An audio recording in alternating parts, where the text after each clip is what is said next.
ಕೇಂದ್ರ ಜಲಶಕ್ತಿ ಹಾಗೂ ರೈಲ್ವೆ ಖಾತೆ ರಾಜ್ಯ ಸಚಿವ ವಿ ಸೋಮಣ್ಣ ನಿನ್ನೆ ತುಮಕೂರು ಜಿಲ್ಲೆಯ ವಿವಿಧ ಭಾಗಗಳಿಗೆ ಭೇಟಿ ನೀಡಿ ಅಭಿವೃದ್ಧಿ ಕಾಮಗಾರಿಗಳು ಹಾಗೂ ಪ್ರಧಾನಮಂತ್ರಿ ಕೃಷಿ ಸಿಂಚಾಯಿ ಯೋಜನೆಯಡಿ ನಿರ್ಮಿಸುತ್ತಿರುವ ಕಾಮಗಾರಿಗಳ ಪರಿಶೀಲನೆ ನಡೆಸಿದರು. ಶಾಸಕ ಕೆಎನ್ ರಾಜಣ್ಣ ಸೇರಿದಂತೆ ಮತ್ತಿತರ ಅಧಿಕಾರಿಗಳು ಭಾಗಿಯಾಗಿದ್ದರು.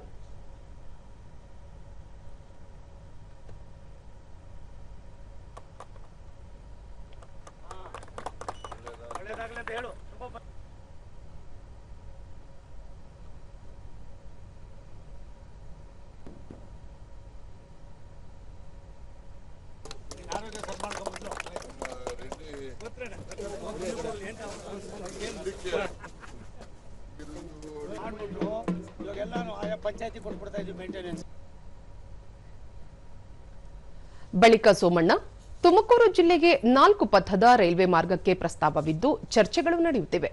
ತುಮಕೂರಿಗೆ ಮೆಟ್ರೋ ರೈಲು ಸೇವೆ ವಿಸ್ತರಣೆಗೆ ಸಹಮತ ಹಾಗೂ ಸಹಕಾರವಿದ್ದು ಶೀಘ್ರವಾಗಿ ಕಾರ್ಯರೂಪಕ್ಕೆ ಬರಲಿದೆ. ಬಡವರಿಗೆ ವಸತಿ, ನೀರಾವರಿ, ಉದ್ಯೋಗ ಸೌಲಭ್ಯಗಳನ್ನು ನೀಡಲು ಕೇಂದ್ರ ಸರ್ಕಾರ 5 ಲಕ್ಷ ಕೋಟಿ ರೂಪಾಯಿ ಅನುದಾನ ನೀಡಿದ್ದು ಸಾಕಷ್ಟು ಅಭಿವೃದ್ಧಿ ಕಾಮಗಾರಿಗಳನ್ನು ಕೈಗೊಳ್ಳಲಾಗುತ್ತಿದೆ ಎಂದರು. ಒಂದೇ ದಿನ ಮಾಡ್ತೀವಿ, 4 ಲೈನ್ ಆಗ್ತದೆ.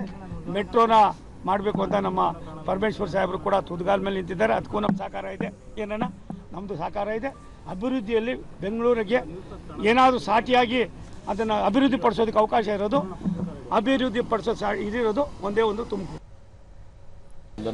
ಶಾಸಕ ಕೆಎನ್ ರಾಜಣ್ಣ ಮಧುಗಿರಿಯ ಏಕಶಿಲಾ ಬೆಟ್ಟಕ್ಕೆ ಕೇಬಲ್ ಕಾರ್ ಅಳವಡಿಕೆ, ನಿರುದ್ಯೋಗ ನಿವಾರಣೆ ಸೇರಿದಂತೆ ವಿವಿಧ ಅಭಿವೃದ್ಧಿ ಕಾಮಗಾರಿಗಳಿಗೆ ಕೇಂದ್ರ ಸರ್ಕಾರ ಪಾತ್ರ ಮಹತ್ವದ್ದಾಗಿದೆ. ಮಳೆ ನೀರಿನ ಕೃಷಿ ಅವಲಂಬನೆ ಅಂತರ್ಜಾಲ ಮಟ್ಟ ಹೆಚ್ಚಿಸಲು ಕೇಂದ್ರ ಸರ್ಕಾರ ಆರ್ಥಿಕ ನೆರವು ನೀಡಿದೆ ಎಂದರು. ಸೃಷ್ಟಿಯಾಗ್ತವೆ, ಆರ್ಥಿಕ ಚಟುವಟಿಕೆಗಳು ನಡೆಯುತ್ತವೆ.